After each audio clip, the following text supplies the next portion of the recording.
So, hello, welcome everyone. Um, I just want to say I'm really happy with the large audience we have today. Clearly, I think there is a big interest in peatlands. I am Leticia Jurema. I'm the coordinator of the project Life Peat Restore, and we are the co-host of this event along with Erosite. Um, I just want to say a few words on our project. We have 10 partners across 5 countries, including Germany, where I'm based, as well as Poland and Latvia, Lithuania, and Estonia. We came together 5 years ago to help reduce carbon emission by restoring 5,300 hectares of degraded peatlands, as well as assess the climate impact by measuring the greenhouse gas emissions from each project site. But in addition to this main task, we've also been organizing events such as this one throughout the project. Mostly, we want to promote a dialogue among peatland stakeholders, as well as raise awareness to the big, crucial role that peatlands play in climate change mitigation. Today's event, we will start with a keynote and then a keynote presentation, and then followed by 2 panel discussions. The event will finish at 4 p.m., hopefully punctually, and I'm also hoping for really productive and, of course, respectful discussions. Finally, I just want to say to introduce our moderator. This event will be chaired by Eu Biofuel. He is the policy coordinator of Care-Peat project, a former Irish senator and mayor of Galway City. He is now a researcher at the National University of Ireland in Galway, focusing on green and sustainable solutions for the 2030 UN Sustainable Development Goals. Hi, Neil, are you there? Yes? Absolutely, Leticia. Thank you very much, and thanks for the very kind introduction. Neil O'Brien is the name, as you said, and I hope we're going to have a very lively discussion. And I would really like to congratulate yourselves at NABU and Life Peat Restore on organising, which I think is really a very much needed discussion in relation to, I suppose, really looking at the whole peat industry and how it's going to evolve over the coming years. And I see actually from the stats, but we'll come into those later, that in fact, we've got a very good mix of people actually registered for this event. So I anticipate some pretty lively discussions. So thank you very much, Leticia, for that. And I think everybody will be anxious that we get straight into the discussion as quickly as possible. So thank you very much. Okay, so we have a number of, we carried out a survey of people who registered, and as you can see, we've actually got registration of around 150 people from 4 different continents and from many different countries. I think there's 19 different countries in total. Germany obviously is the predominant one there, but I'm great to see a good audience from Ireland and other UK as well, of course, Netherlands and so on. But this, what we did actually beforehand is we carried out a survey, and Harm is going to repeat the survey at the end to see if there's any sort of deviation from the figures. Wojciech, if you're in the background there, perhaps you could come up with the results from the first slide in the survey. I don't know if you can see it from the screen. Now, there's a number of interesting things here. So this is showing us the affiliation type. And as I said, there's a very good mix of different groups. I'm not too sure. It's probably a mixture of all, but there's a good balanced representation here. And there's a very strong group from the industry sector. So if you could move on to the next slide, please, Wojciech. Okay, so the results of the registration survey, you can all see them there. Now, those I believe are numbers rather than percentages. So really, those are the results. And as you can see, obviously, everybody believes that we need more research and innovation. And that's not a difficult one. But the other ones, I'm surprised a little bit at the funding. I would have thought that funding might have been a little bit higher in this regard. But anyway, the figures are what they are. And as I said, Harm will be running through, will be rerunning the survey at the end of this discussion. So please do see if people want to change their mind, perhaps they'd let us know. And just to say also, if anybody wants to ask any questions towards the panelists, there's a Q&A button down at the bottom. And just to be clear, there's a Q&A button and a chat button. So what we would ask you to do is just put specific questions into the Q&A, but into the chat, please write what you like. And if you want to make any points or discuss things with other people as we're going along, please feel free to do so. So the second part of the survey, I won't dwell on this, but just I thought it was a very interesting figure that we're talking about 30% of people say never, which is quite a strong word in politics. Never are we going to change. We're never going to move from the current sort of situation. So we'll see, hopefully we'll have some voices which make it clear why during this particular discussion. And I think it's really important that we surface that. Okay, the final slide, if you have it, Wojciech. I think that's the end of the survey. So I think without further ado, we'd like to get straight into the first panel discussion, if that's okay. So I'd invite the speakers from the first panel. Just to be clear, the first panel is basically looking at the policy angle. So I'll introduce the speakers one by one, but the speakers are Dr. Hans Houston is going to be giving a keynote talk. I'm not sure if all the panelists are going to be online first. First of all, we'll have Dr. Hans Houston giving the keynote speech, but he will then be joined by Rayleigh Sildnik, an advisor from the Ministry of Environment in Estonia, René Kolditz, a policy officer with the European Commission DG Climate, and Thomas Schmidt, who's head of the Horticultural and Landscaping Federal Food and Agricultural Ministry of Germany. So we will, without further ado, I think, move straight over to Hans. And I'd just like to introduce Hans. Hans is a professor at Greifswald University. He's a co-founder of the Greifswald Meyer Center, and arguably maybe the leading expert on peatlands in the world, but he's certainly one of them. And he's a recent winner of the German Environmental Prize, which is Europe's most valuable environmental prize. And he's the Secretary General of the International Meyer Conservation Group, and he coordinates a worldwide network between research, politics, and the protection of peatlands. And as a scientist, he was instrumental in highlighting the importance of peatlands for climate protection and making it politically relevant via the Intergovernmental Panel on Climate Change.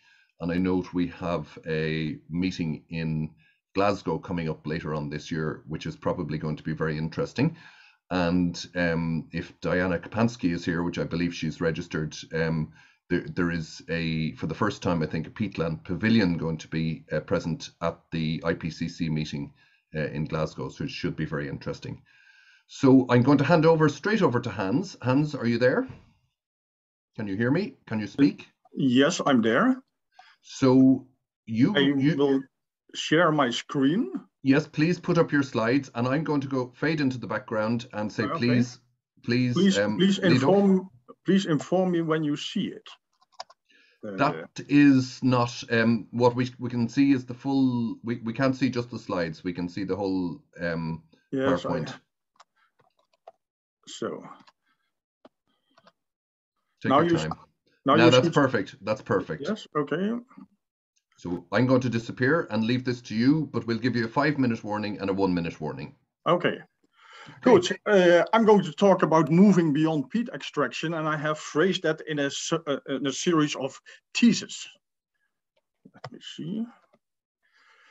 It is 43 years ago now that my NGO that was just founded stopped the first peat extraction. And we could do that because the license was given on the basis of wrong argumentation. The license was given to supply the Dutch mushroom cultivators, and then we discovered that the trucks with peat went to Belgium. So we informed the authorities, and they withdraw the license.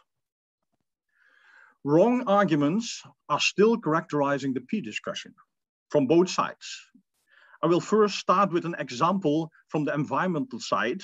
A few years ago, the Greens were in power in Lower Saxony, the major federal state with peat extraction in Germany, and they provided both the environmental and the agricultural minister, and they had a plan to stop peat extraction in Lower Saxony as the argument that is good for the climate and good for the environment.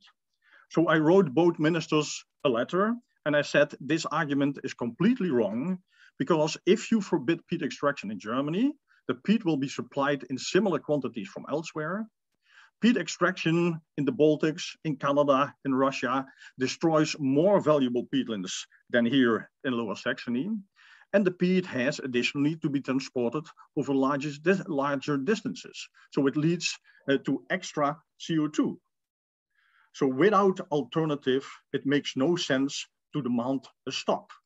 Because in the end, we all every day eat peat.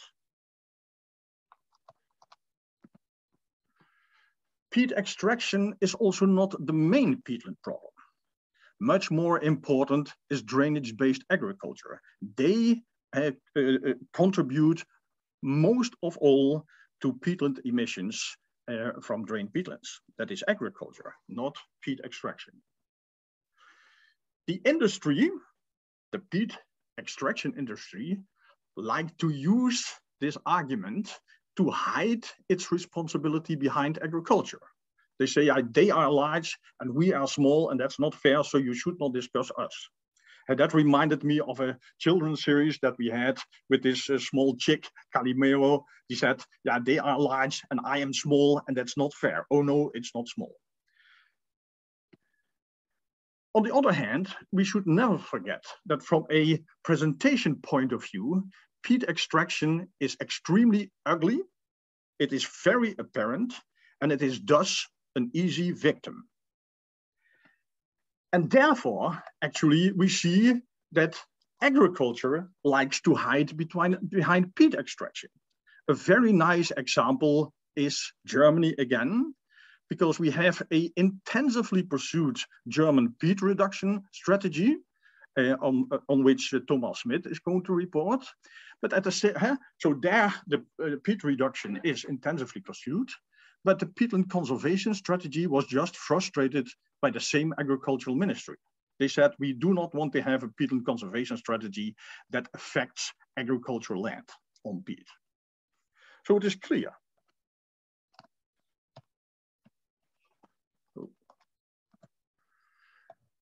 You must be aware, peat is fossil carbon, and we have decided to stop all emissions of fossil carbon by 2050 or earlier. So therefore, like all other sectors who have similar and even larger problems to do so, peat industry has to be peat-free by 2050, according to the IPCC 1.5 degree report of 2018, or even before, if we have to believe, and what I do, had a recent assessment report 6 of the Intergovernmental Panel for Climate Change. We have no time to lose. And therefore, the peat industry should stop using excuses and fallacies and focus on the challenges, because the challenges are large enough to start working immensely. What are these challenges? First, the demand of high quality growing media increases because we need more vegetable food. We want to fade out more meat and replace it by good quality vegetables. And we need them in mass production because of the population and welfare growth and because of urbanization. So the demand is increasing. And you can deny it or not. I'm a nature conservationist and I have fought my entire life that I know against peat extraction. Peat is the best raw material for growing media. It has an immense interesting structure for doing so. And last but not least, similar alternatives to replace the peat in the volumes that are now demanded are not yet sufficiently available. These are all facts and these are challenges because this has to change within the next 30 years. There are, however, a lot of excuses and fallacies that the peat industry uses already for tens of years that I do not like to hear anymore, because all these arguments have been refuted time and again, but I hear them being repeated in a mantra-like fashion also time and again. These arguments are, there is an ample availability of peat resources, peat reserves and peat resources. Yeah, that's the same with oil and coal. Peat extraction and use contributes negligibly to greenhouse gas emissions, yes, but if we want to go to zero, nothing is negligible. We need peat for food security, but we need the climate specifically for food security. That is more important. Then we have the argument that extraction can be responsible, and we have even a responsible peat production standard, but this standard now forgoes the Paris Agreement. I can explain that later if you want. And then it is said we must also consider social economic aims, but that is exactly where climate action is all about. Climate action is about social and economic aims. Then there is the argument of unavailability of sufficient and good alternatives. Yes, then you have to develop them. That is the challenge. Conversion is difficult and expensive. Then I said, then innovate. That is the business of the industry. Necessity is the mother of invention. Then we hear the argument that restoration is possible. Yes, restoration is possible of a lot of things, but not of the carbon that has been consumed with peat extraction. And that's where it is about. And then we have the argument alternatives are sometimes worse than peat, and that is so. Then my answer is then look for alternatives. Peat use may still be inevitable. We cannot stop it immediately, probably, but it is no longer responsible, and we should not call it responsible. And therefore, we must reduce and stop it as soon as possible. How can we move beyond peat use? There are actually 4 steps that we have to take. First, we have to avoid. That means we have to stop supplying low-quality markets with high-quality peat. We see now that good quality peat is squandered for low-quality applications. That should stop. We have to reduce the use of peat, minimize the use of peat as far as possible. And this might include recycling cascade use. Peat extraction has to compensate for its carbon emissions. And the most elegant way is, of course, to compensate by peatland rewetting. Peatland rewetting, not of the peat extraction sites that have to be rewetted anyhow in the framework of most licensing, but other drained peatlands that can be rewetted. And it is, of course, very nice if you can organize this peatland rewetting in combination with replacement, with the boosting the quest for and the development of alternatives, biomass alternatives that can replace peat. And if you do that after peatland rewetting on agricultural soils, you win both twice.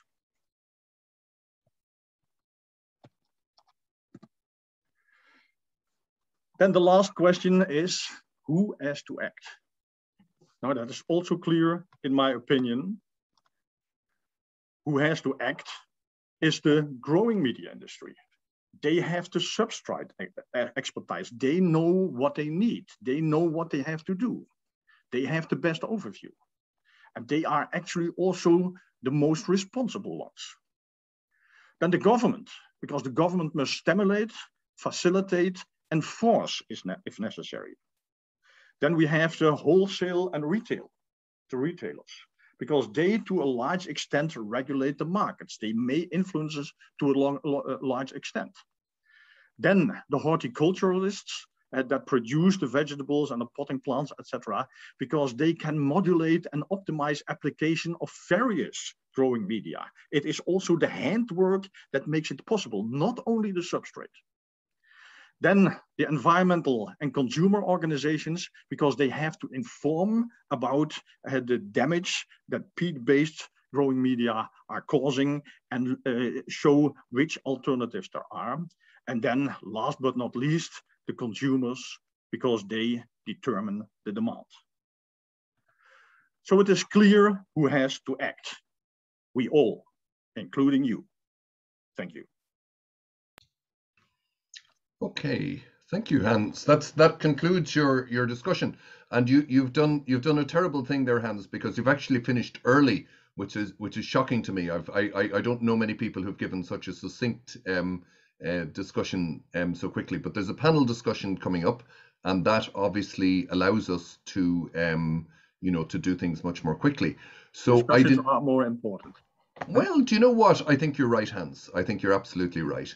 I think discussions are important, but it's good to let out your stall, and thank you very much indeed for the great context that you gave to us all. I'd invite the members of the first panel to join us. I think they have to do that themselves by unmuting and putting their videos on. So there's Rayleigh Sildnick is going to be giving a 3-minute presentation first. René Kolditz will follow, and then Thomas Schmidt. And Hans, if you could, we'd be delighted if you could stay with us and join us for that. So I think we have the full panel here. And what I'm going to do is ask René, sorry, let me get this right now. Let's get the order right. I'm going to introduce you first of all to Rayleigh Sildnick. She's advisor to the Ministry of Environment in Estonia. She studied at Taltech, particularly on the topic of comparative analysis of the procedure requirements and practice of conducting geological surveys in Estonia and neighbouring countries. So I would like to hand over immediately to Rayleigh, if you would like to take the floor. Thank you. Achieving climate neutrality will require serious socio-economical challenges.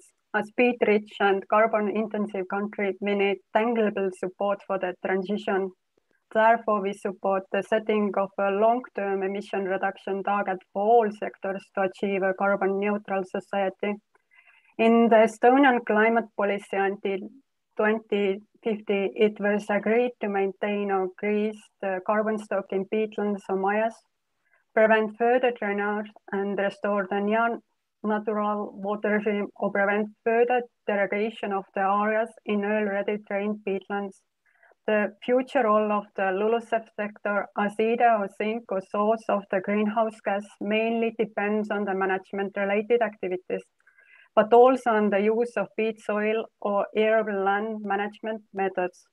To help to become a carbon neutral, we have an action plan for protected mayas that was approved up to 2023 to foster conservation and restoration of biodiversity and ecosystem services of maya habitats in protected areas. So it sets target to restore near natural water regime of at least 20,000 hectares of mayas, both fen and bogs, damaged by drainage, and to restore also 2,000 hectares of abandoned peat production sites. Restoration work has been or is currently carried out on more than 12,000 hectares already, and restoration of at least 5,000 hectares more has been planned, mostly with help of European Union funds. Several live projects have been conducted for development of methodologies and blocking of maya peat ditches, for example, in several big raised bogs in Estonian national parks and protected areas. We have around 1 billion tons of peat deposit, which has its economic value. In order to ensure a just transition where truly no one is left behind, adequate European Union level funding, fair and flexible goals have to be set, especially when there is need to start with phase out with energy peat production. But it is not solution when we prohibit the peat production and going to continue by import peat from third countries instead of using our own peat. When at global level there is increasing pressure on land use and peat export to rising demand for food, we have to find workable solution as the growing world population needs food to grow. And the sector needs encouraged to join programs and long-term guarantees which lead them for peatland restoration. Thank you. Thank you very much indeed, Rayleigh. I think you've already raised a lot of questions which are very pertinent, and I notice a lot of things in Ireland which would be similar to the points you made. Just to say quickly to the audience that please use the chat for discussions, and there's a separate Q&A button if you want to ask questions specifically to the panel. Also, the panelists might have a look at those questions while we're going on. I think some of them, there's one or two already directed to Hans there, so maybe he might look at replying to them in line. Our next speaker is René Kolditz, Policy Officer with the European Commission, Director General Climate Action. René studied geography on modest land cover classification, and I hope I can get this right. Before that, he was working on Conabio in Mexico, the Biodiversity Commission, for nearly 10 years as a remote sensing specialist. So I'm going to hand over the floor to René for 3 minutes, if that's okay. Thank you very much, Neil. Good afternoon to everybody. 3 quick points from me in my 3 minutes from the Commission side. As probably most of you know, the Commission adopted the Fit for 55 package on 14th of July out of the proposal, package with 13 proposals. 1 is relevant for this discussion. This is the revision of the regulation for land use change in forestry, or LULUCF. It's an amendment of the existing regulation. There's no time in my 3 minutes at least to go through all the details, but maybe a few points. There are 3 phases proposed. Phase 1 from 21 to 25 is basically, with a few exceptions, to maintain the current legislation. From 26 to 2030, the Commission proposes a EU-wide target of -310 megatons. This is a quite ambitious target. And also puts forward change the rules, a lot of the simplification of the existing regulation. This scope would include all LULUCF categories, including wetland, where peatland extraction, for instance, is included, etc. And then for the period 31 to 35, the Commission puts forward a proposal for a land sector. So this would combine land sector neutrality, which would combine the LULUCF reported emissions and removals with the aquaculture non-CO2 emissions, which is another reporting sector, basically the emissions from livestock and fertilizers. Second point, just to highlight, there is a forthcoming communication on the carbon farming initiative, and this should also be of high relevance for the discussion. But this communication is forthcoming by the end of the year. It's a result or a follow-up of the Farm to Fork communication. And thirdly, the Commission published a technical guidance handbook, basically focusing on results-based carbon farming in the EU. And one of the action areas is also peatland restoration and rewetting. There are a couple other focus areas like mineral soils, organic soils, and grasslands, even the livestock sector. But the peatland restoration and rewetting is one of the elements which is contained in this technical handbook, and that could be of interest to this audience if you haven't noticed yet. Thank you very much. No, thank you very much indeed, René. I'd like to go straight into the discussion with Thomas Schmidt, who's the head of the Unit of Horticulture and Landscaping in the Federal Food and Agricultural Ministry of Germany. And after Thomas, we're going to open it up to the panelists. And please, I would ask the audience to put your questions into the Q&A session, because we're going to prioritize audience questions. We do have our own questions, you know, the organizers, but at the same time, we'd like to prioritize questions from the floor. So Thomas, we'll leave the floor to you for 3 minutes. Thank you very much, Neil. Thank you for the introduction. I hope you can listen to me without problems. Otherwise, I have to change the position of the micro. Wonderful, thank you. I would like to introduce you to the German strategy on peat use reduction. This is a part of our effort the effort of the Ministry of Food and Agriculture in Germany to reduce carbon dioxide emissions from soils. And well, as I said, it's a part, and we are very well aware that it's a small part of all the effort, but it's not the only one. I would like that at the beginning, because I'm sure I will receive some more questions on that. But let's focus now on the peat use reduction strategy. And it has a short history. There were political decisions in 2018 included in the coalition treaty, and in late 2019 in the climate protection plan for 2030 that peat use should be should end at a certain time. We, as the working unit in the ministry which is responsible for that, we developed a strategy, a plan how to do that. And my minister agreed to that plan in 2020.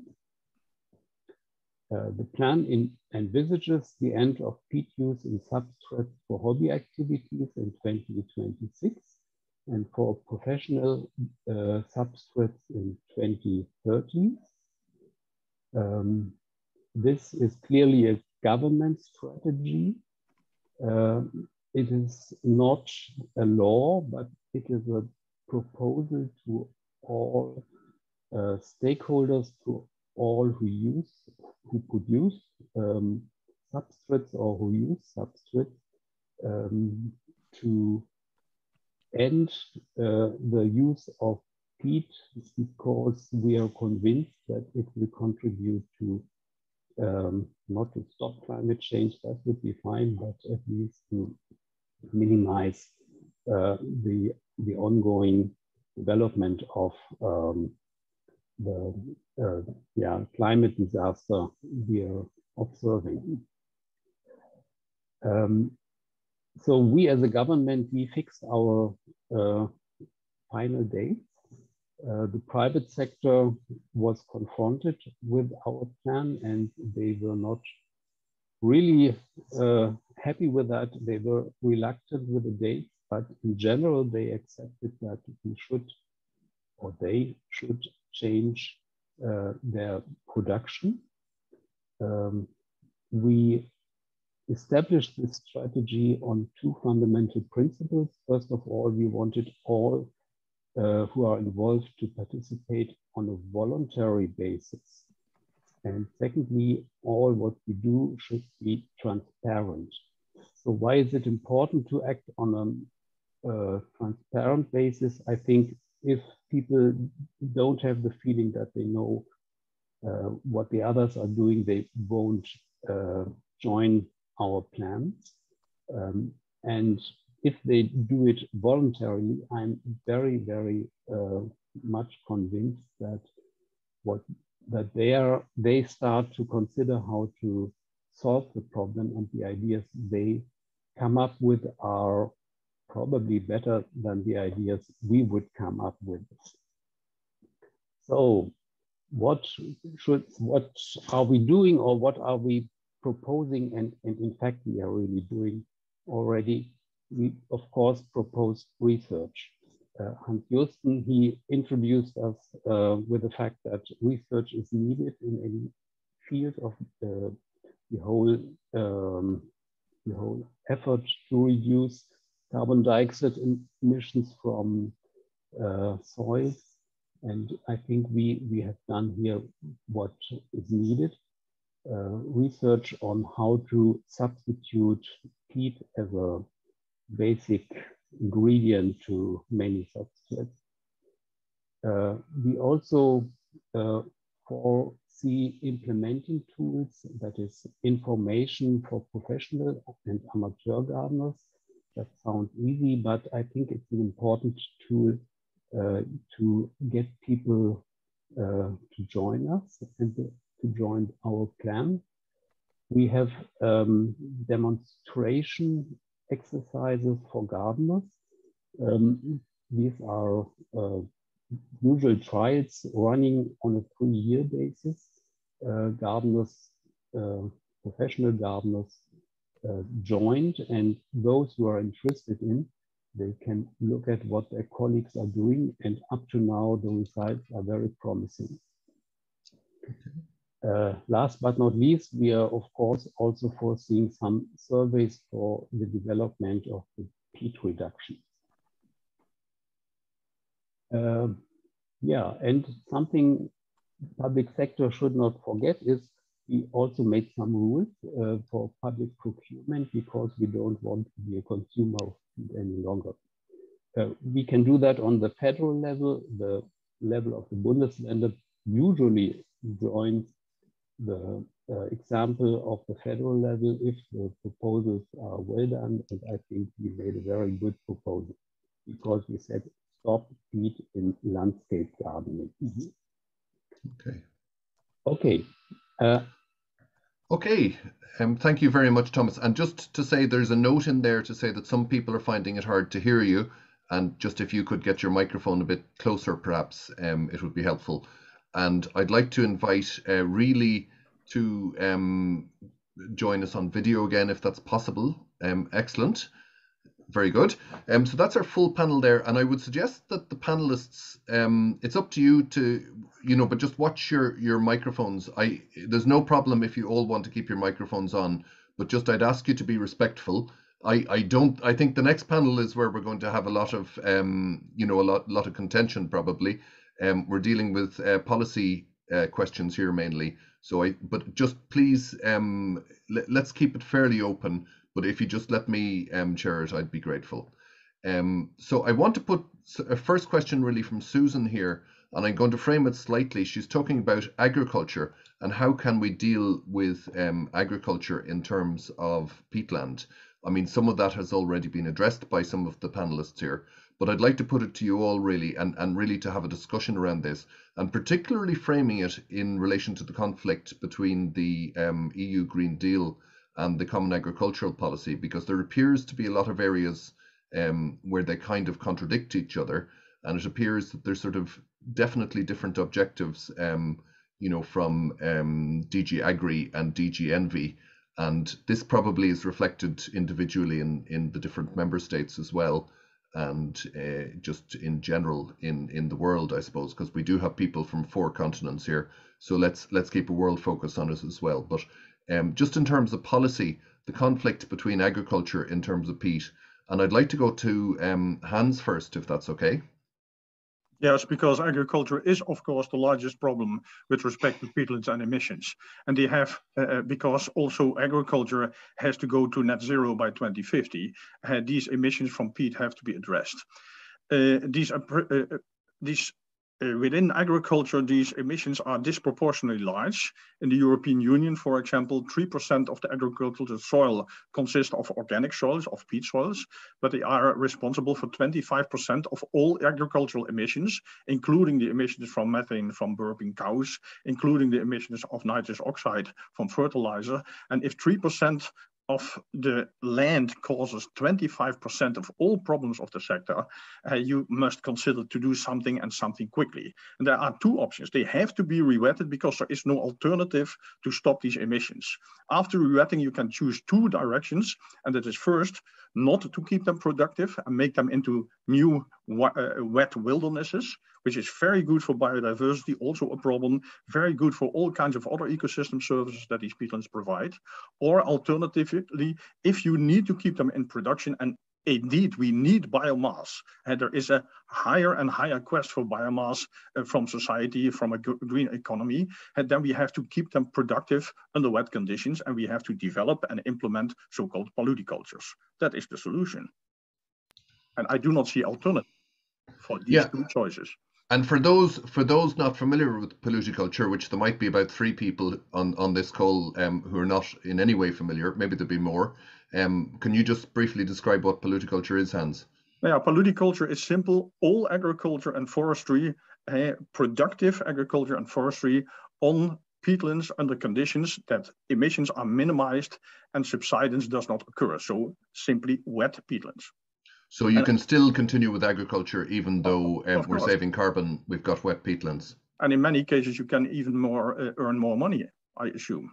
Certainly, and that is necessary in the first phase, because a lot of polyculture production chains are not yet fully operational. Some are, but most of them are not.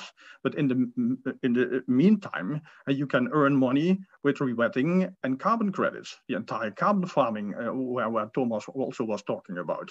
If you see how much the demand for carbon is at the moment on the market still increasing, if you see what the prices are from, so if you imagine that in the temperate zone, we can reduce 25 tons of CO2 equivalent per hectare per year by rewetting. And if you know that the European Union emission trading system price for carbon dioxide has last week passed the 60 euros per ton. We talk about 25 times 60 euros per ton per hectare per year. There's hardly any practical agriculture that earns this money. So this is possible. And we can use that as a transitional strategy, because after 2050, there will not be trade in carbon credits anymore, because every emission has to be zero.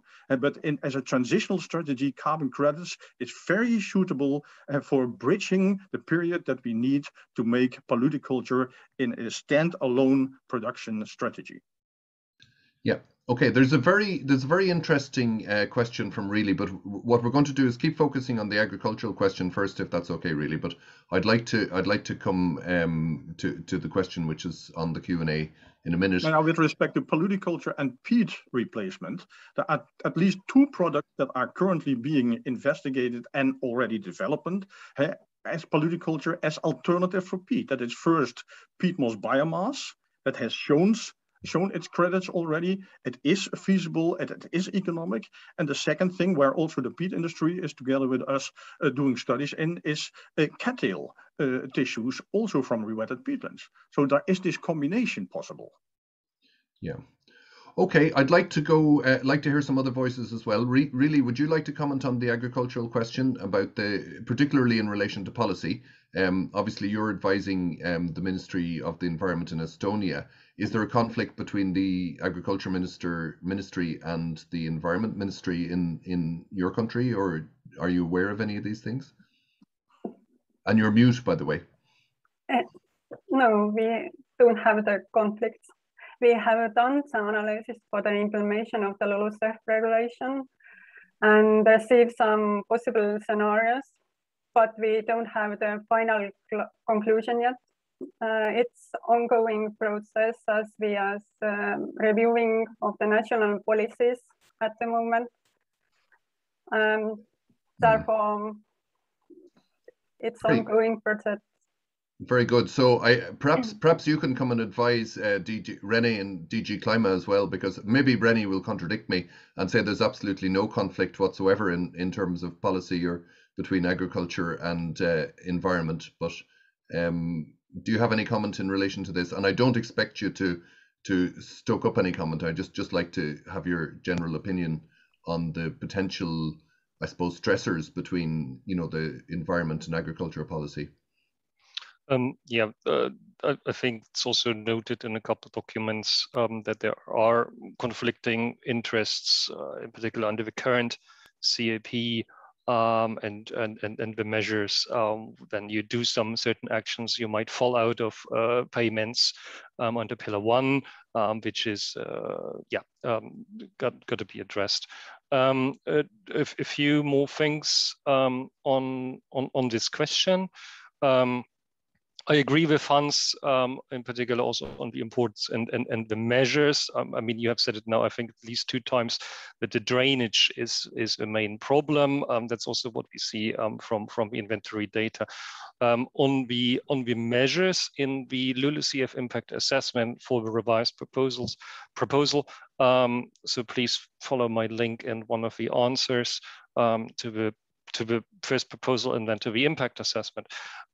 We actually looked at fallowing of organic soils, so not peat, it's organic soils under cropland and grassland. And for even very low carbon prices, there is a mitigation potential well above 20 megatons. This is quite important, in particular for smaller countries which have limited mitigation potentials, maybe in other land uses. And maybe one small nuance on what was said on the climate neutrality for 2050, it is net zero. So it means there will be, and there have to be, LULUCF removals. The LULUCF removals have to be strengthened. There's probably also a need for technical solutions for removals, and there will be remaining emissions. And one has to know that the bulk part of the remaining emissions will be from the agriculture sector. This is the non-CO2 emissions, the hard to abate emissions. And therefore, just this very little nuance to the 2050 target, it's net zero. And a balance between the remaining emissions and the removals. But it's clear action needs to be done in the agriculture sector, and the LULUCF removals have to be strengthened. And as I said before in my introductory statement, we already aim for this land sector combining the agriculture non-CO2 emissions with LULUCF removals, and bring the land sector to climate neutrality by 2035. That's in the Commission proposal. Thank you. Okay, and I'd finally like to go to Thomas on this one. Just in, obviously you've got experience in the agriculture area, and just are things coming together in Germany? Do you find that you're able to sort of work out ways in which we can achieve perfection in the area of restoration and good agricultural practice or landscaping practice? Yeah, that's a good question, because yesterday the Ministry for Environment decided to publish a strategy on the protection of wetlands in Germany, and this strategy is somewhat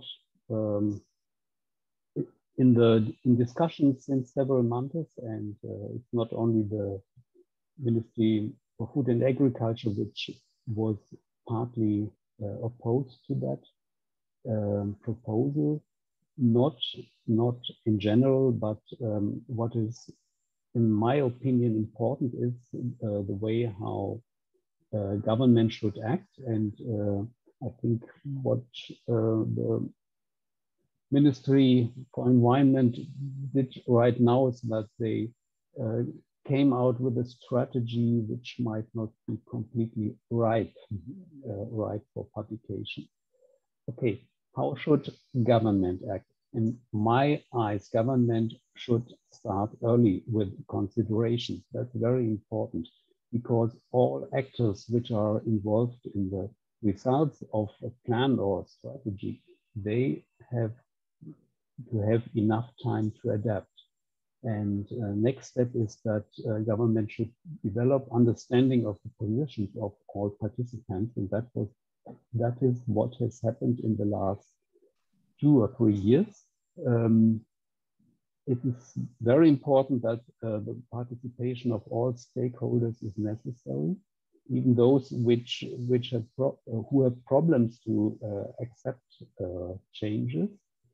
And that has to be done from the national to the local level, as well private as public. And then the government has to find its plan, to decide on its plan, and then it has to communicate it in a very clear way.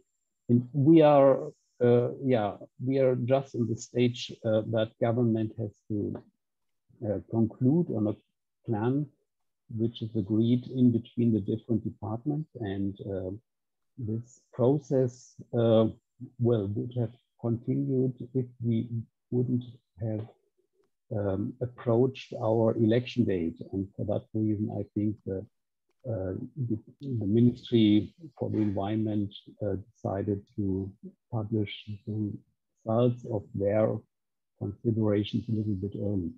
So what is the main problem behind it?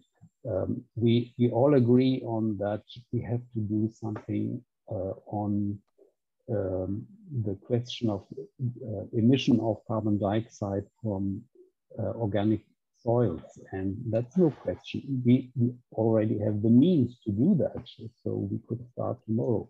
The problem is, how do we tackle the problem? Okay. And how can we assure that,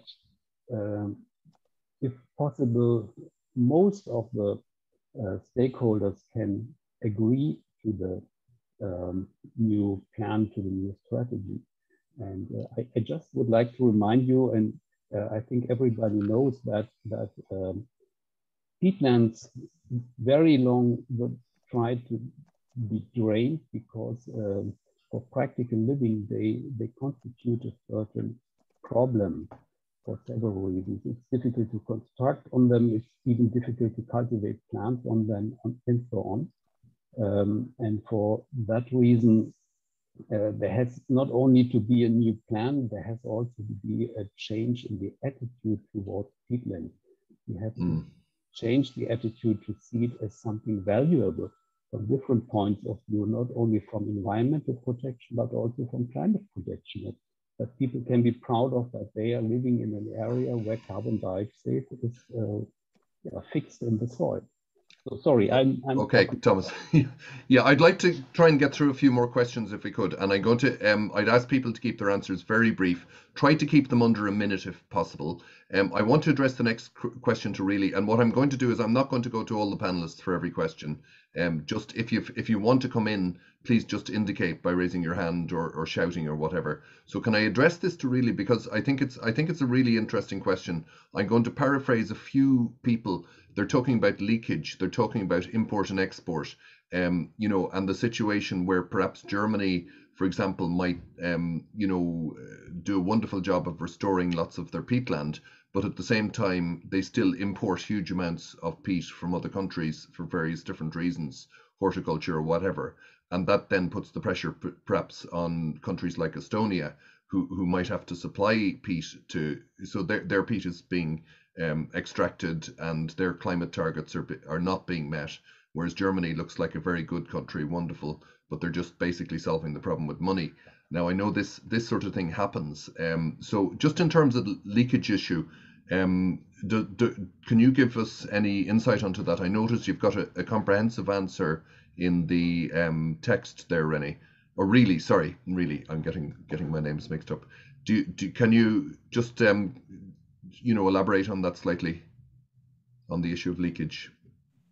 Mostly all of the excavated peat is used for growing medium, as soil improver or substrate production, and for vegetables, fruits, or flowers and other plants. I guess there is no replacement for that product on the market we can use for food production. The amount of excavated peat was in 2020 some 0.7 million tons in Estonia, with tourism mainly exported to Europe, mainly to Germany. The domestic usage of energy peat are very small, less than 100,000 tons per year. What can I say? The primary use of which is horticulture. The energy peat has lost its relevance. The peat use for rural heating is not so high today, even less than 1,000 tons per year. Like I said, I guess our nature is well preserved, rich in species and different ecosystems, where protected areas cover about 23% and forest 50% of Estonian territory. But yeah. So it is, and Rennie, really sorry, has a comprehensive answer in the text. I don't know if you indicated hands there to speak. I thought I saw your hand going up. Maybe I'm wrong, but it's obviously a serious issue, and you know, the issue where you know, you might be solving a problem in one country, reducing carbon, but equivalently we increase the carbon in another country. It doesn't really do much good for the planet, obviously. In the European Union, there is a huge flow of peat across the boundaries. The best example is the Netherlands. Is one of the largest peat exporters in the world, but it does not extract peat itself, it imports it first. So there are some major peat brokers in the European Union, including Germany, Netherlands and Belgium, and they import peat largely from the Baltic states and other places, and they export it to almost all countries of the world. That is actually the issue. When we regulate it on a European Union level, of course, all European Union countries have to report their emissions from peat extraction and peat use. Where we are talking about is leakage to beyond areas that are not controlled.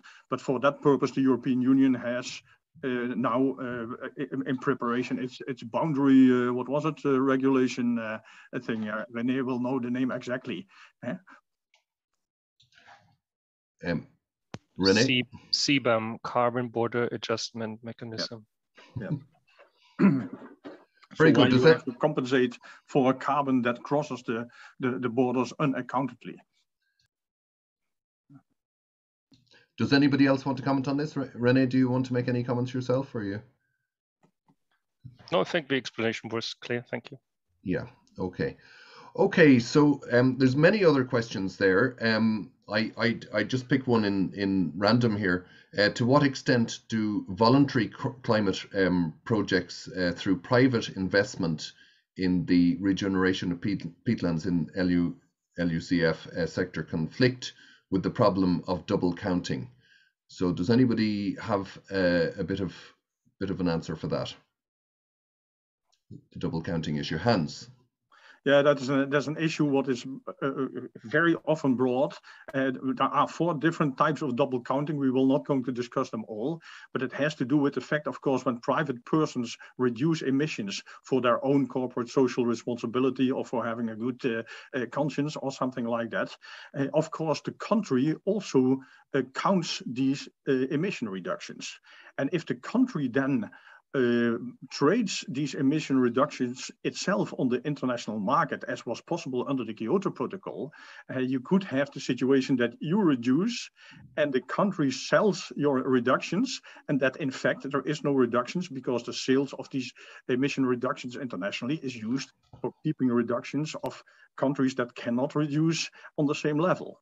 The solution is simple. That is a rule that you install on a national level, that all private investments in carbon reductions that are not regulated via a national policy, that you increase your commitments under the, how do you call it, the national determined contributions of the UNFCCC. You can solve that in an easy way. It's a matter, of course, of inventory, but the technical solution is there.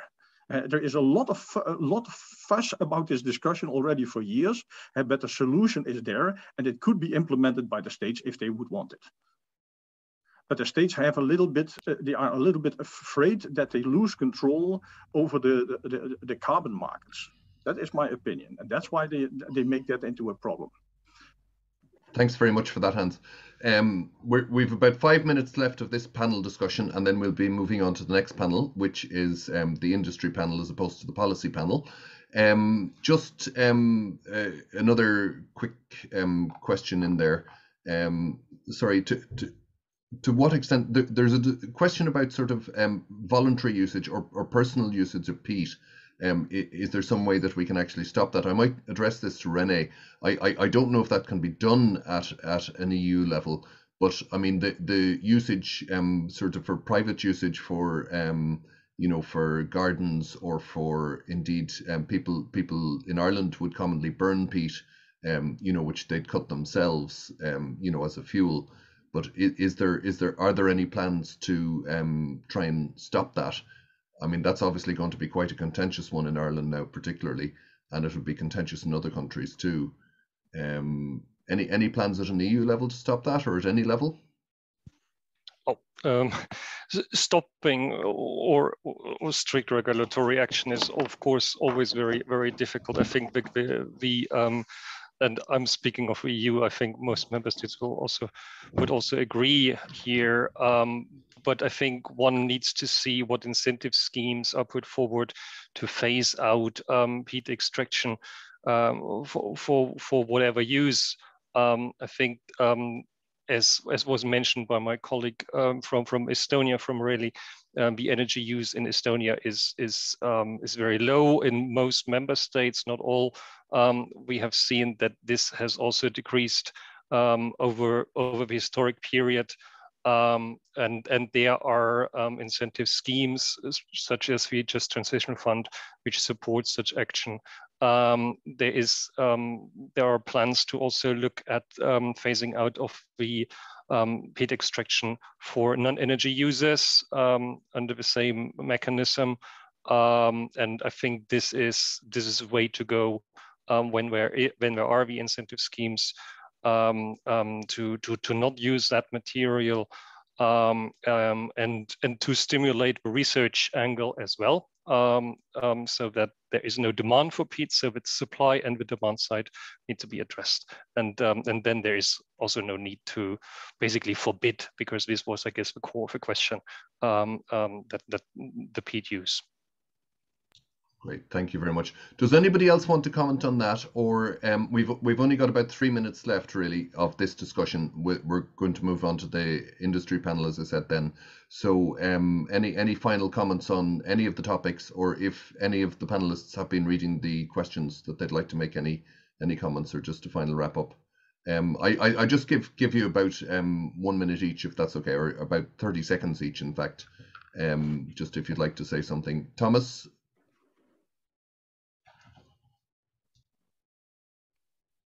You're mute, Thomas. You're mute. I'm sorry.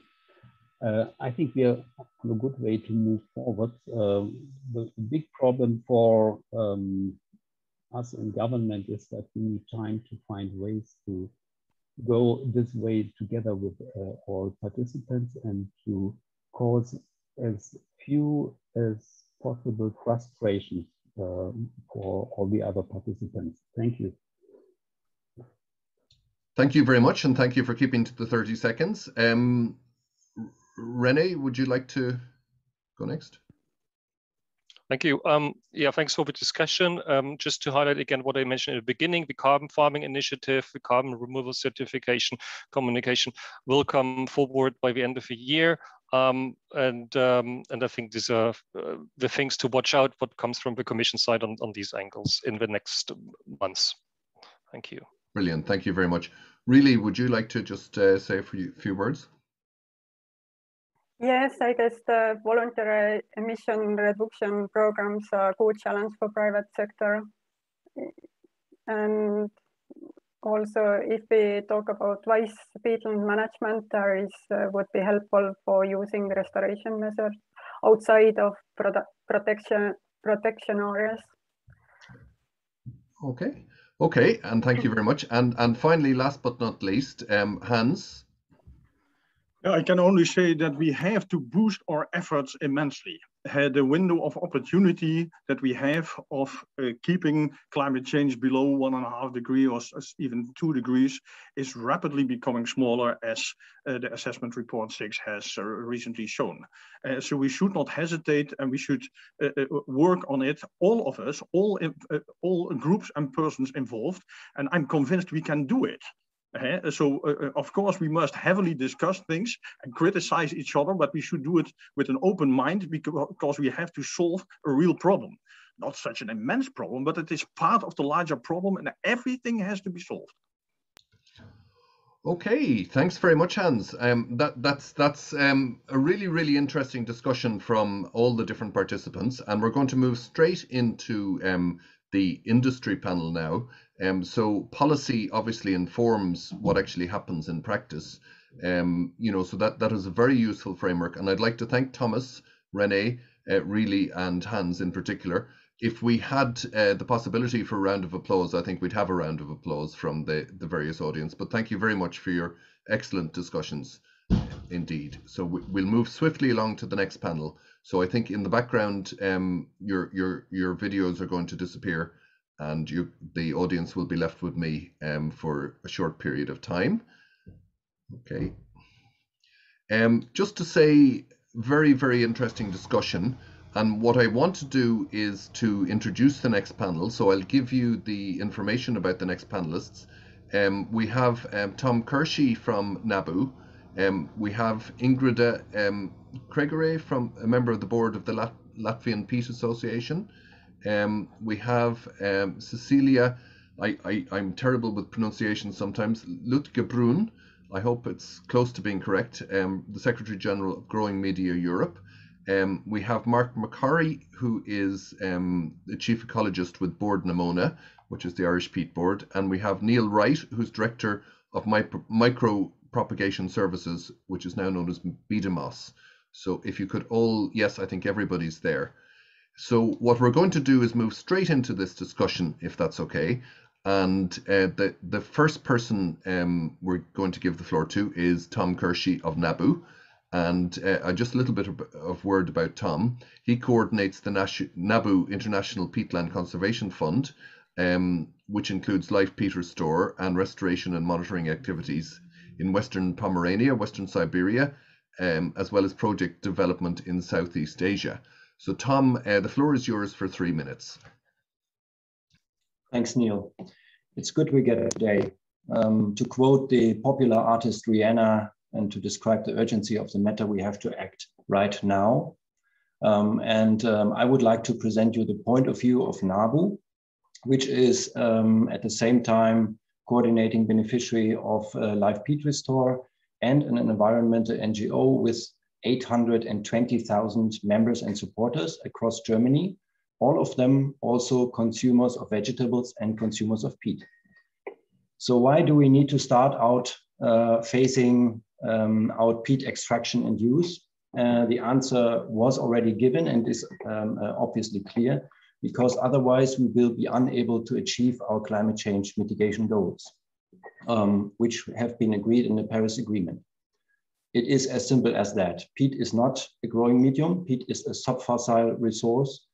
And as René Kolditz pointed out in the first panel, all the peatlands will be needed after 2050 as a powerful ally against further dramatic development of climate change.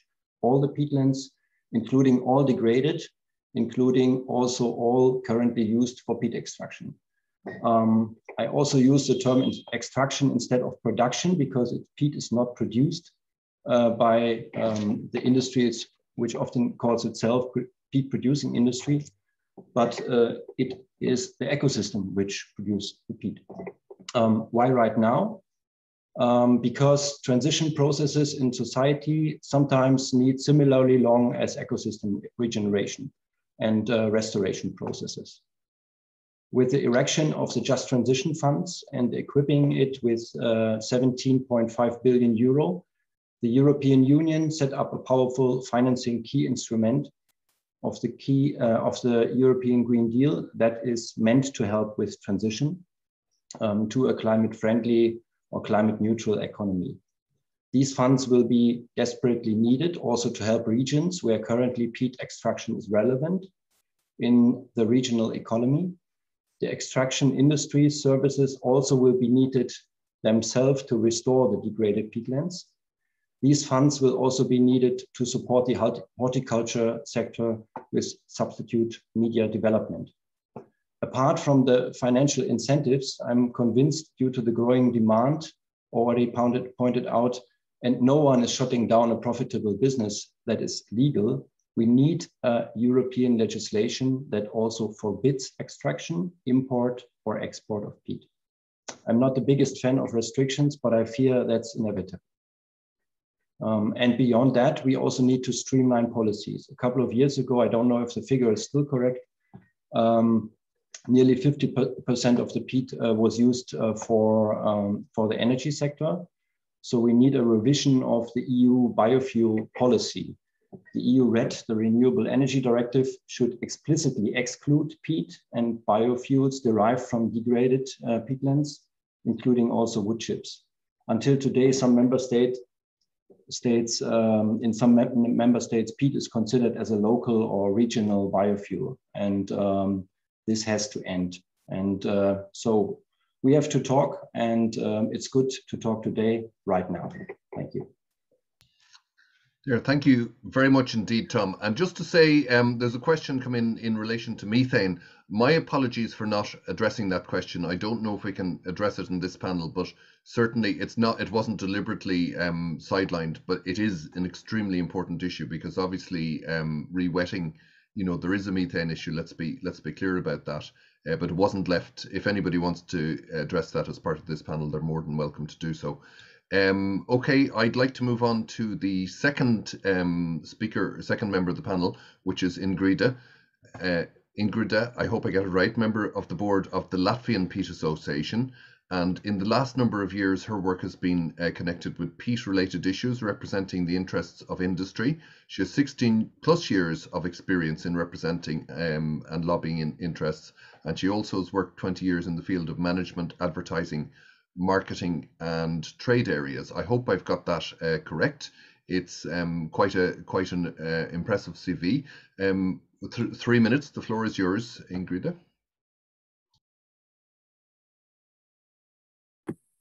Okay, thank you. Hello, everyone. Yes, I would like to tell you that Latvia has adopted guidelines for the sustainable use of the peat for 2021 till 2030, which stipulates that extraction can remain at the same or the current level, and the available amount of peat is also guaranteed for the current amount. So Latvia is covered by peatland, and that amount is around 10% of Latvian territory is covered by peatlands. And we are extracting peat only for 4% of that area. We can be very proud because 20 years ago, we changed our peat extraction aims and we started to extract horticulture peat. So at the moment we are extracting 97% of the peat for horticulture use, and only 2% we use for the energy. It's even last year less, it's around 1.4% for the energy. And the peat guideline says that the extraction and use of energy peat is reduced to a minimum till 2030. And okay, we have to proceed the peat with the, we have to work and produce peat products with a high added value. So it means that if we also are doing the harm for the climate, as you said, with the CO2 emissions, that the impact to the economics will be very high. So we are producing the high added value products. And horticulture peat plays a significant role in the food production and the forestry. Without the peat, we cannot grow the tree seedlings. And we cannot also achieve the climate plans. What says that we have to plant 3 million of trees and we have to green the cities. So we cannot imagine how we can do that without the peat substrates. Our industry also participates in different kinds of projects. The last one was Live Peat Restore project. And the studies, that was studies about different types of restoration of peatlands. And what we find out that the most climate-friendly type of restoration is afforesting and growing the berries. I think it's very important for the industry, and we are also working on the topic how to make restoration on degraded peatlands in Latvia. So we will use the most climate-friendly restoration types there. Thank you. Thank you very much indeed, Ingrida. Next speaker is Cecilia Lutgebrun, the Secretary General of Growing Media Europe. She studied agriculture economics and is experienced in implementing policy and public affairs objectives. And she says she has a deep knowledge of the EU institutions, EU agriculture and environmental policies. So hugely important that obvious connection between agriculture and environment policies. So the floor is yours, Cecilia. Thank you very much. Yes, first of all, thank you for inviting me today. And I'm the one only speaker so far who shows one slide, just one, don't be afraid. Because what I've been missing so far in this whole discussion is the broader picture. Let me start by saying Growing Media Europe is not called Peat Europe or Peat Harvest Europe or something like that, and that's on purpose. We are representing the producers of growing media. We represent all constituents, including rock wool, by the way, that are used for growing media production today. Obviously, peat is by far the most important material we use. In fact, 70% of growing media produced in Europe is peat, and only less than 10% today of the growing media in Europe are completely peat-free. So all this talk about easily replacing peat is just really misleading. It's simply not possible from today's perspective to replace peat fully by quantity and quality. There are a lot of other materials that we use. We use them on a growing share. And the reason is very simple, because if you look at the demand for our products, it's exploding. It's going through the roof. And that's also politically wanted. I have listed you here some of the Green Deal goals that our products, growing media, are contributing to every day.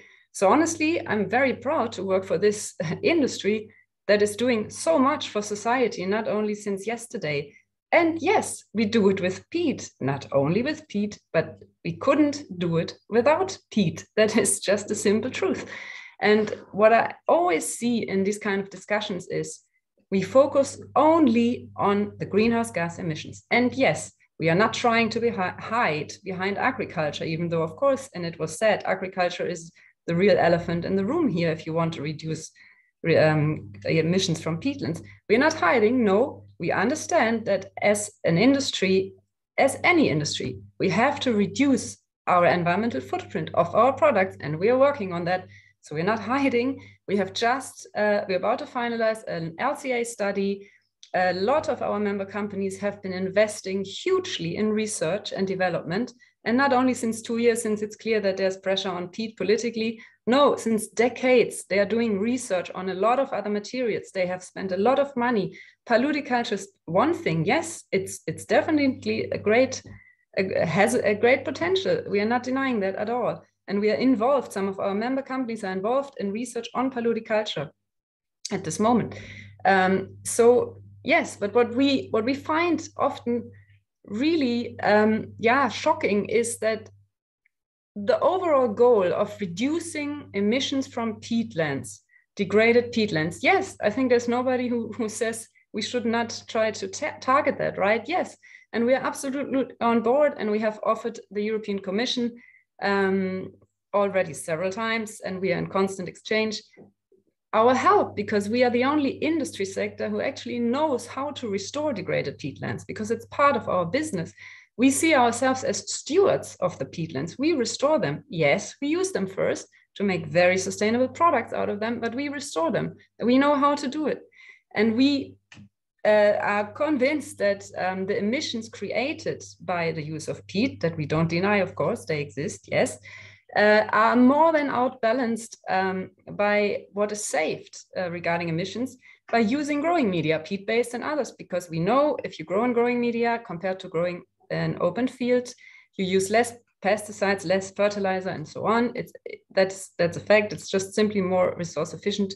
You grow more with less. Farm to fork strategies overall goal. So yes, I just wanted to introduce a bit bigger picture, and I'm looking forward to the discussion. Thank you. Many thanks, Cecilia. And you know, you said that these things weren't discussed, but I mean, in fact, they are being discussed because you're here, and so you know, it is an important, a very, very important discussion. There's no point in this business of silos where, you know, people hide away and they all have a discussion about how easy it is to do something when the realities on the ground, as you rightly say, you know, might be slightly different. You can't just close down industries and stop producing food because you know, it sounds like a good idea from a scientific point of view, from a climate point of view. So it's really important that you do make these points. I want to introduce our next speaker, who's Mark McCurry, who's the chief ecologist with Bord na Móna, the Irish peat board. And of course, Bord na Móna used to do a lot of work in terms of providing peat for horticulture. And I think that's being phased out now. Mark will obviously talk about that. But Bord na Móna was a fossil fuel company. It produced peat with high levels of carbon emissions. And Mark was an ecologist. He knew that if they were to help deal with climate change, that Bord na Móna had to change. And he knew that peat extraction would stop one day. But some of his colleagues had to undertake 180-degree turnarounds, you know, in terms of peat extraction as opposed to peat restoration. So Bord na Móna has moved in Ireland from draining bogs to re-wetting them, which is a massive change, and not just of activity, as Mark rightly points out, but also of mindset. So I want to give the floor to Mark to make his points, if that's okay. Thank you, Niall. Excuse me, I'm frogging my throat. I should have cleared that before I started to speak. Yeah, look, thanks for that introduction. Good to talk to everybody, you know, right across Europe and beyond. What I would say, like just from my own perspective, I'm a very narrow-minded ecologist. I look at biodiversity, obviously keenly aware of carbon emissions. If this discussion had been held even 5 years ago, one of my colleagues that you know would probably have been working with Cecilia would have been on this panel, you know, advocating more than likely many of the things that Cecilia has already outlined in relation to the value of peat in relation to horticulture and so on. But now that really just demonstrates, you know, I suppose the variety of opinions and within Bord na Móna. And now, obviously, we have stopped industrial peat extraction, or as we would call it, peat production. But look, I take that point. And we stopped last year. And one of the reasons why we stopped was that it was becoming uneconomic. We were also running out of peat. There was a lot of policy decisions that were chasing us out of industrial peat extraction. Obviously, costs were a big issue. So for me, obviously, as an ecologist, this is really exciting. So, like, where is Bord na Móna going now? Well, you know, probably what I'm most excited about is, you know, what we're planning to do in relation to re-wetting. And we've been talking to government in the past 2 years. We've developed the Peatland Climate Action Scheme. We have a new ambitious targets of looking to re-wet, you know, 30,000 hectares of peatland by 2025. And you can see some of the machines in the background here. You know, some of those machines are obviously men that, you know, would have, and mostly men, would have, you know, worked on peat extraction. Now they're working on peatland re-wetting. Obviously, Bord na Móna, in relation to its commercial activities, it's very much looking at renewable energy and co-locating renewable energy on its cutaway peatlands. This is just one example of a wind farm down in County Tipperary, and you can see the re-wetted peatland landscape there. And like Bord na Móna, again, very ambitious targets. We have, I think 6 projects either in planning or construction phase at the moment. And we would have ambition to potentially deliver 1/3 of Irish renewable electricity by 2030. And that would be co-located on our cutaway peatlands. But what else can we do with our peatlands in relation to this change in direction away from industrial peat extraction? Obviously, anyone that's come to Ireland or come to the Midlands, you could go and visit Lochbore Discovery Park, and this is a fantastic amenity site, and we know the value of these cutaway peatlands for amenity.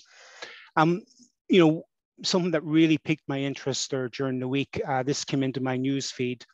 It's our local paper, the Tullamore Tribune, and just highlighting a hydroponic farming project in County Offaly, creating 17 jobs. And this project, this is going to be developed on one of our bogs, Ballycombe bog. You can see at the bottom, and it's going to be developed in the former yard that was used for repairing rails. And again, this is just something that Boardamona can do in terms of repurposing some of its lands. And again, like, I know hydroponics isn't going to solve all of our food issues, but again, it is a step in the right direction. And as Niall said, we have stopped all of our industrial peat extraction. We are slowly selling off our peat stocks, but we are not going to be producing any more peat for horticulture. And like in Ireland, that is going to cause its own difficulties.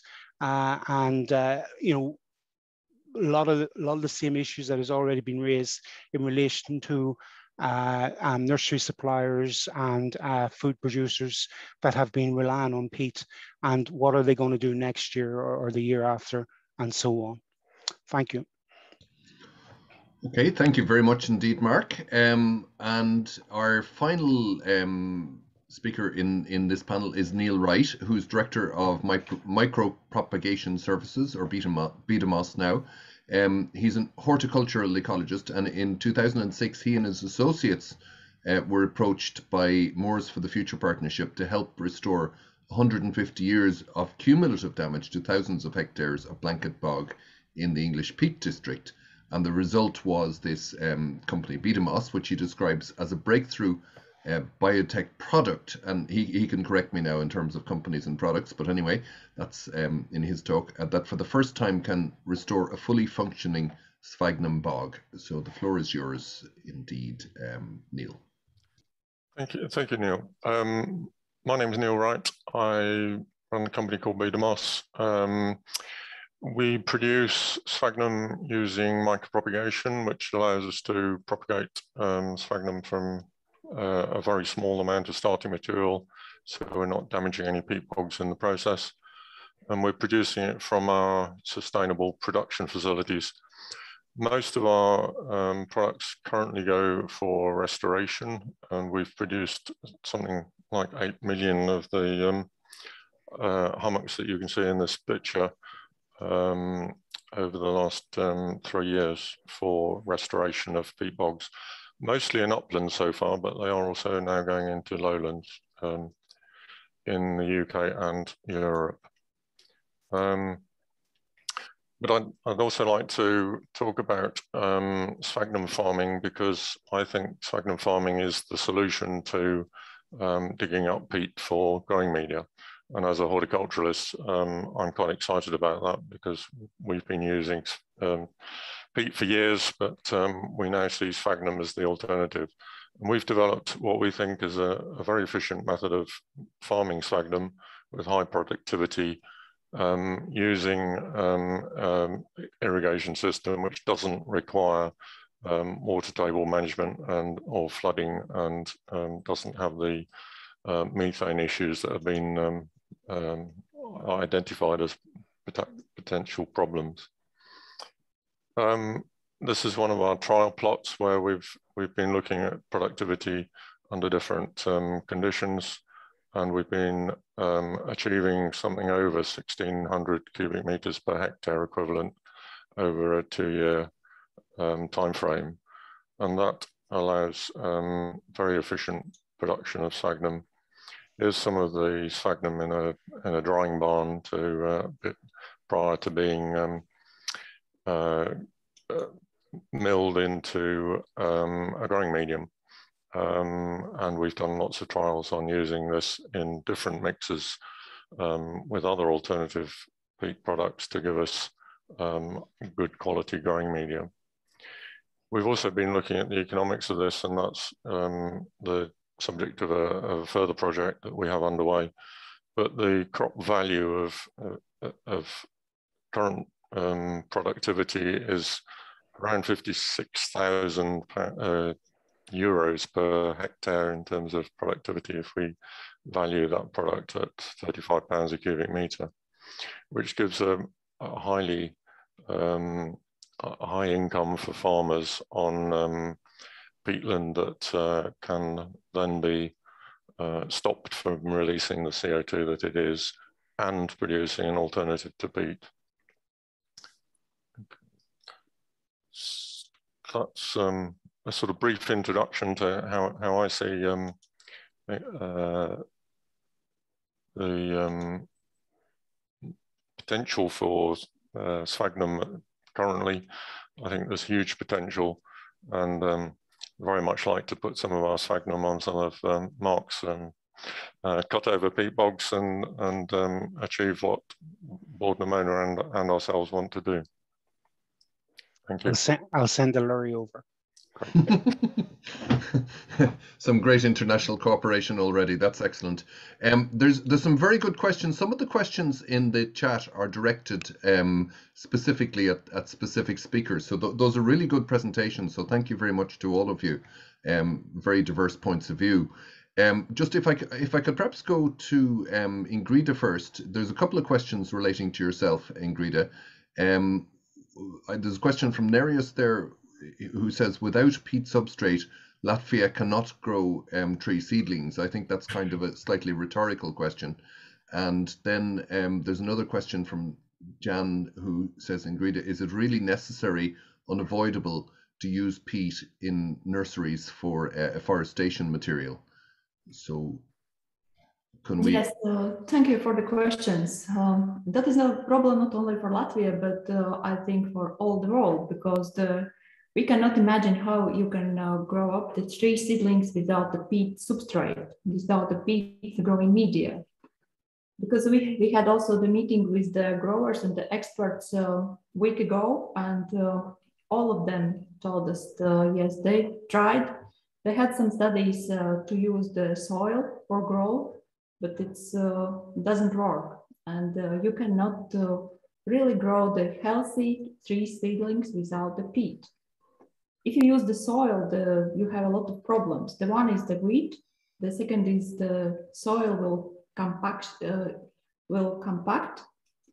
and it's not possible also to export those seedlings because they grow in the soil. And legislation stipulates that soil may not be exported. So that is, yes, you cannot do it without the peat. Okay. By the way, in the 1 cubic meter of peat, it's very important for the tree seedlings. In 1 cubic meter of peat, you can grow 6,000 tree seedlings. And of that, you can plant 3 hectares of the forest, of pine forest. Okay. I want to try and get through as many questions as possible in this panel. We've had some long discussions and we don't have a lot of time left. But would anybody like to make a quick comment specifically on those questions which were given to Ingrida? Just please indicate if you do. And if not, we'll move on. I have some questions to Mark. Nobody raising their hands. So I'll just move on with the questions to Mark McCurry. So one is asking about windmills, Mark, which is basically just asking the quick question. You showed a picture of some wind turbines on some peatland and just asking, is that actually still drained peatland, or in fact is that re-wetted peatland? And indeed the broader picture is probably, is it possible to both re-wet peatland and have wind turbines on it? And then the second question that you might also answer is just, is at the end of peat extraction in Ireland expected to be definitive, or is it possible that it will continue when the legal case is sorted out? So if I could give those questions to you. Okay, thanks, Niall. Look, for me, if we look at Brukana, the wind farm that was constructed there, the wind farm constructor came first, and then there was a little bit of re-wetting afterwards. For me, in relation to integrating renewable energy on cutaway peatlands, like there is always going to be a trade-off when there is still some residual peat there. The infrastructure for renewable or a wind farm, about 4% of the overall footprint. And obviously there's drains involved with that infrastructure. There will be a zone of influence with that infrastructure as well. But that's still, like, even if that zone of influence is, 10, 15%, there's still like a wide area that can be re-wetted in these cutaway peatlands. And for me, it's looking for those win-wins. Like in Ireland, like we do need renewable energy in relation to climate action, and these cutaway peatlands are quite large, and probably a good place to locate turbines away from local communities. Just taking one issue, but again, I accept there will be trade-offs in relation to potential biodiversity impacts, birds, and so on. And again, that's just where a planning will have to come in to make these decisions. In relation to the second question, in relation to the horticultural industry, for me, for Bord na Móna, we're not going to go back into industrial peat extraction, but for the country, obviously, there's other producers. There's ongoing court action. Like there has to be, obviously, the courts threw out the regulations that the government were going to bring in to regularize industrial peat extraction.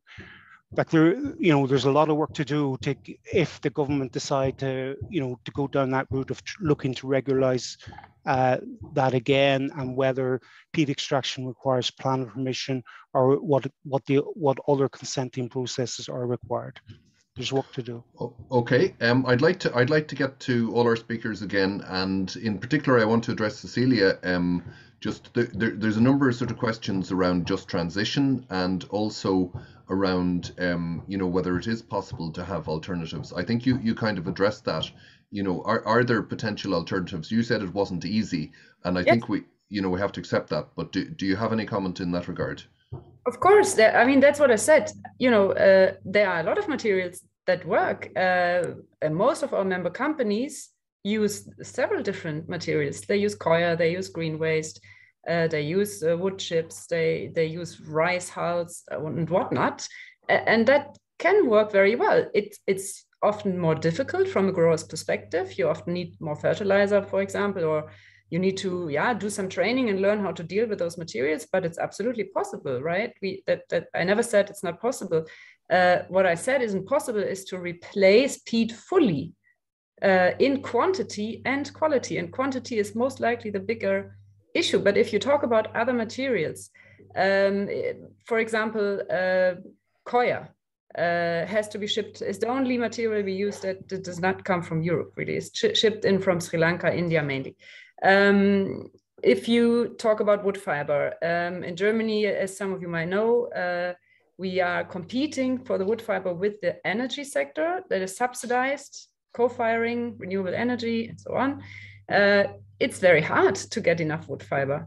Then we are doing, like I said, research. Several of our member companies are doing research since 2 decades in other materials. And the share, if you look at the whole amount of growing media produced, the share of non-peat materials will most likely keep increasing.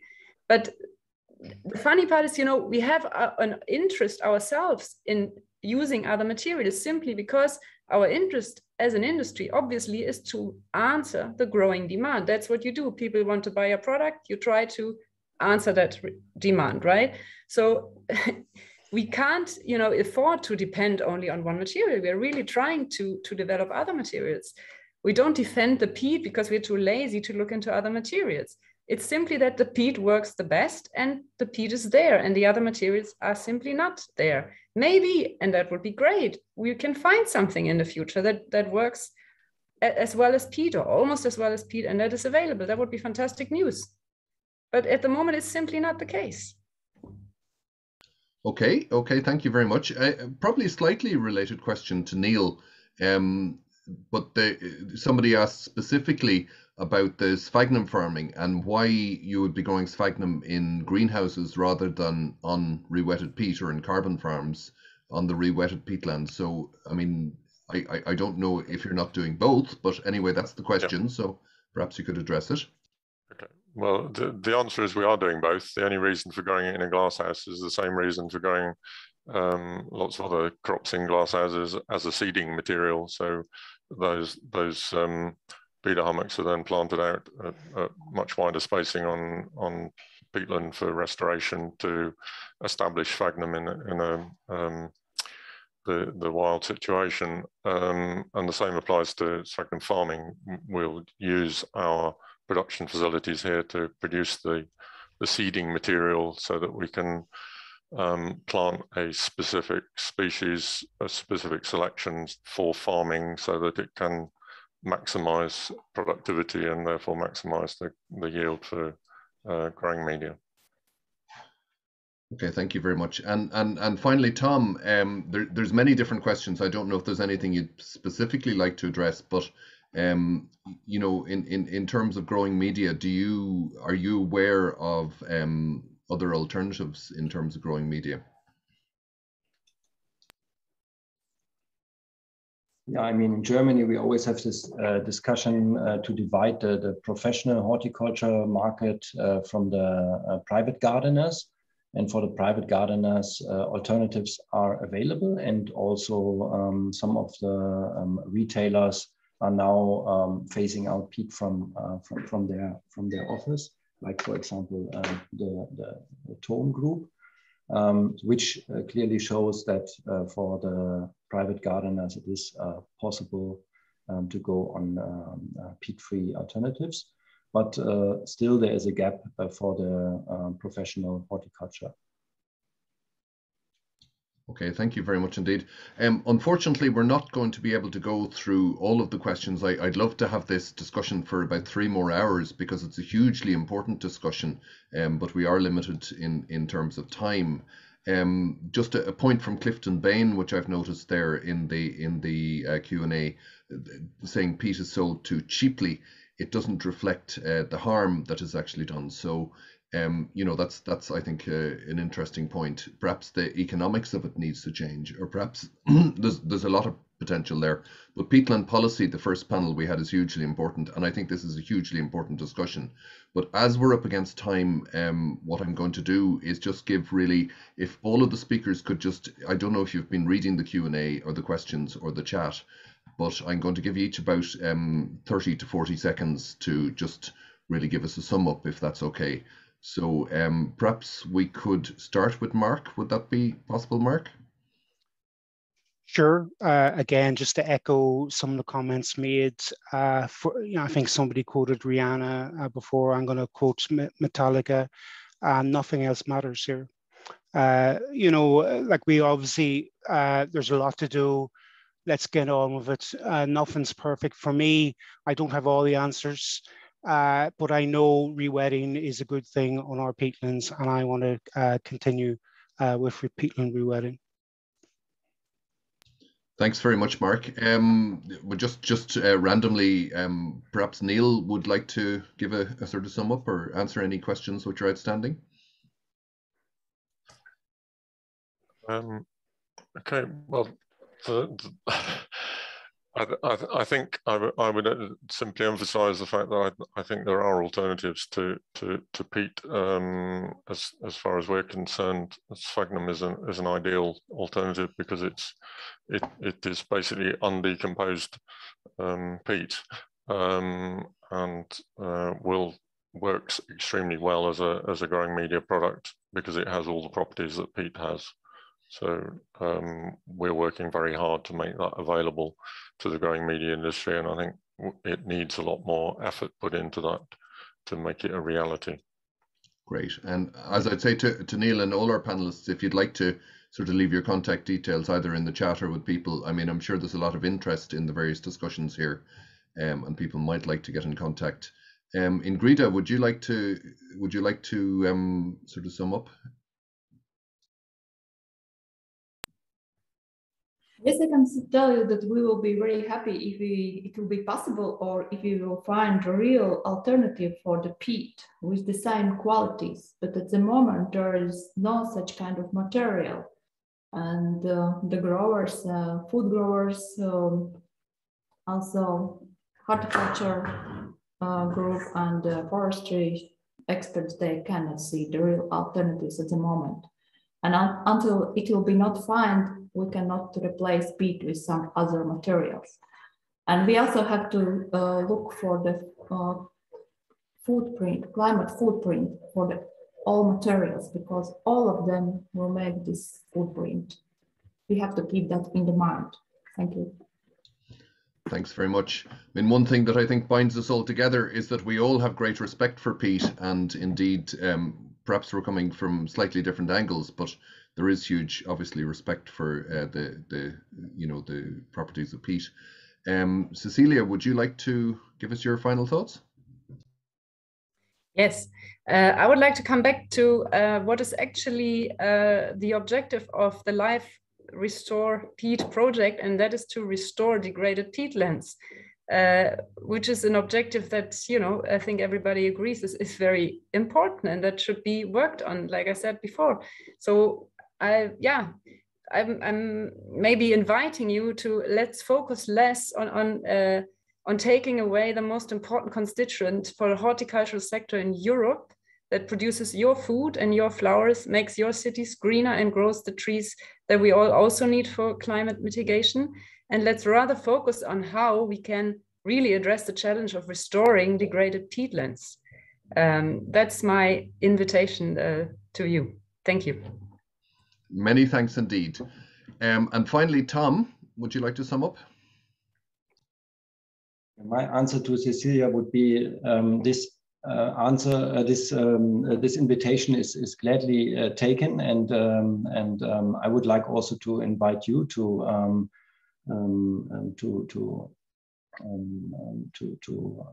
sorry. No, we can hear you perfectly. Oh no, sorry, you've gone mute, Tom. Tom, I can't hear you. I don't know if that's. Oh no, nobody can hear you, Tom. Sorry. Okay. Okay. I think we'll probably have to move on, Tom. Sincere apologies for that, but we seem to be there seems to be an issue with your microphone. I would like to. Oh, you're back. You're back. Yes. Okay, so I would like to invite you to transform your business into a restoration business. There's an invitation. I would very much encourage our panelists to get together at some point after this chat. So listen, I'm now going to invite Harm Schouten to join us, Director of Eurosite. And I would like to say a sincere thank you to all of our panelists here today, our earlier panelists, but in this particular instance, Ingrida, Cecilia, Mark, Neil, and Tom. Thank you very much indeed. I think it's been a very robust and really enlightening discussion. So thank you very much indeed. And it is important that we hear all sides of the arguments, because nobody's going to get anywhere without doing that. So thank you very much for joining us today, and I hope I hope you found this useful. So thank you. So I'm now going to hand over the floor. I don't know if he's ready to Harm, who's going to give us a final summing up. Now, Harm is, as I said, the director of Eurosite, the European Land Conservation Network, and Eurosite are the network for Europe's natural site managers. They bring together non-governmental and governmental organizations and individuals and organizations. They're founded in 1989. The network has grown to include members from right across Europe, from the Atlantic Islands to the Black Sea. I presume by the Atlantic Islands he's referring to places like Ireland, which we're very happy to be called that, and from Scandinavia to the Mediterranean. So it's right across the whole of Europe. Harm, I'm going to give the floor over to you. Thank you very much, Neil. Well, and thank you most of all for very well moderating this very interesting meeting we had today. I don't know about you, but I really learned a lot, and I'll come back to you later. Very short on your side, Neil, you introduced it very well. We have 75 members in 24 European countries. We have a connection to the international scale on land conservation, and we're trying to educate and help and support nature site managers to work for biodiversity and climate change. So we really come from the practical point of view, but we also are really connected to the policy point of view, being in Brussels and being a representative of our nature conservation members. That said, it's important to say that we are also connected to some major European projects who work for restoration of peatlands. So that means we have Care-Peat as an Interreg project. We have Multi-Peat as an upcoming live project. So our members really work on nature restoration and specifically in peatlands. Well, we really liked the answers you gave to the question when you registered for this workshop. And we learned a lot in the discussion today. And we are curious, but it's not scientific, it's not statistic, it's just to have an impression. Or what's your point of view after this whole discussion and when you heard all the arguments? So I would like to ask my colleague Wojtek to present the first question. It was about the prohibition of peat use and the timeline. So please, if you see the poll in your screen, please answer the question and submit it.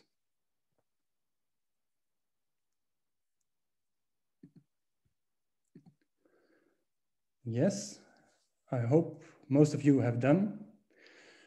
And then the second question was about what is most needed for the transition. And we had some interesting answers before, and we would love to see the results from the second question. Wojtek, can you present the second question?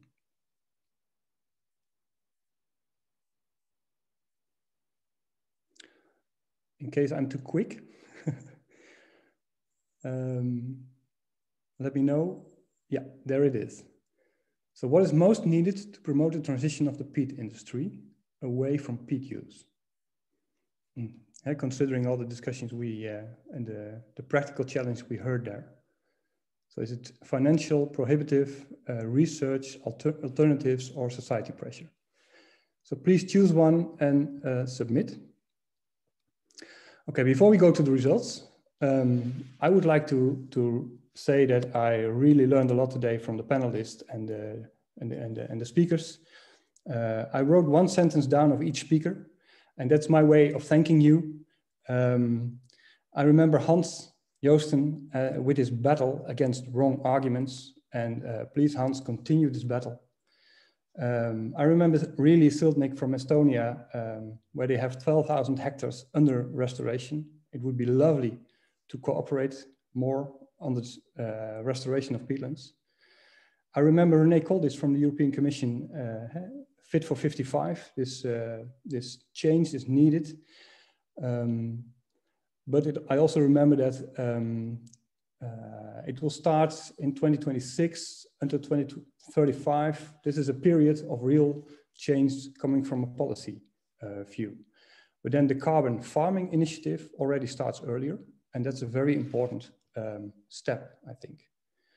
Thomas Schmid from the German government, I like that you said there is a date. The government set the date for this transition, and well, that's not always something a government does. And I really hope that the new government Germany will get will start moving forward in the direction we together want.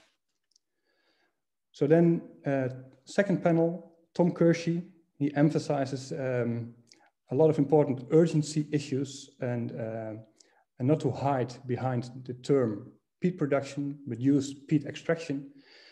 And then Cecilia, she clearly explained, we do not hide. And I love this attitude. And it's what's been done today.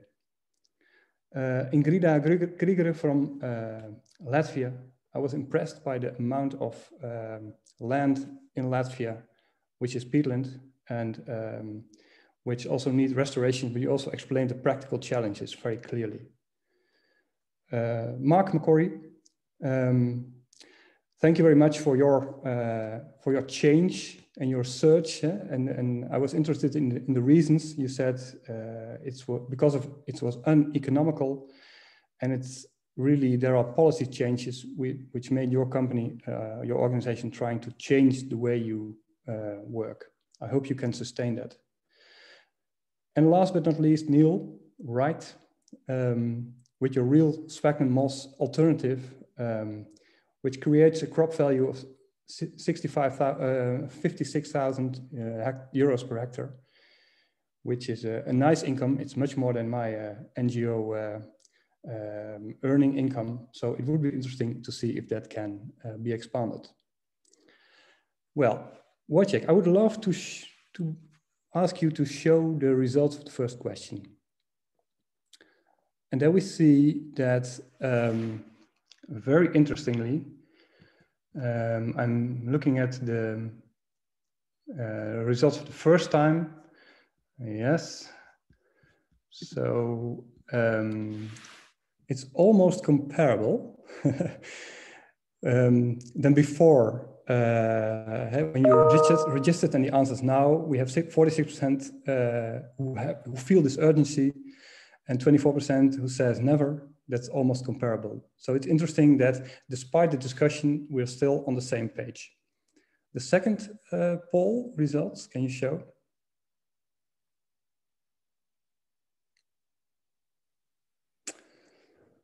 So these are results about the most needed transition method.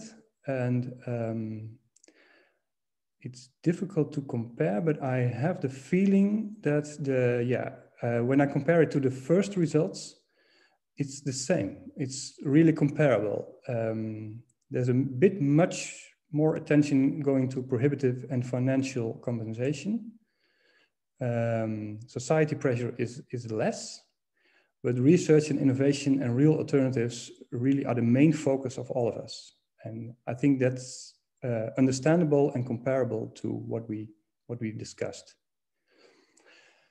Thank you very much to you all. I would like to end my remarks and handing over to Laetitia by saying that there will be, this discussion is not over yet. There will be a live live peat restore online conference at the end of October. There's also a growing initiative together with the Global Peatlands Initiative from the United Nations to work on awareness. So Euroside, together with the Global Peatland Initiative and the United Nations, we started campaigning to trying to raise awareness for peatland restoration. And also the Global Peat Press campaign has started. So I invite you to take a look at the Global Peatlands page on the internet and to see the social media campaigning that will start in this autumn. Thank you very much. And Laetitia, I wish you good luck with making the summary of all this interesting discussions and all the relevant questions there. It's a major job for you, and we will help you. Yeah, I have much to do. I want to really go over all the chat has been great. So I want to thank the audience for being so proactive and really having some great discussions in the chat. I want to also thank the people behind the scenes, so the Peat Restore team, our partners, as well as especially, I think, Wojciech. This event would not be possible without him. And then just remind you that we will make available, we'll put together a document summarizing the key results of this panel discussion, and we'll make it available. And remind you that Live Peat Restore will have a final conference on October 20th and 21. There will be follow-up panel discussions on peatland restoration strategies. So I would really encourage you to check that out. And yeah, just thank you all for being here, for coming over. Great. All I can say just finally, Laetitia, is well done to you, well done to Harm, well done to everybody for an absolutely fantastic event. So I don't know if I was supposed to come back and congratulate everybody, but well done anyway. So onwards and upwards is all we can say. Yeah. Okay, so I think that officially ends the event anyway. And we let everybody go their own ways. And thanks to all, you've already said thanks to everybody, so great. And I love your background, by the way.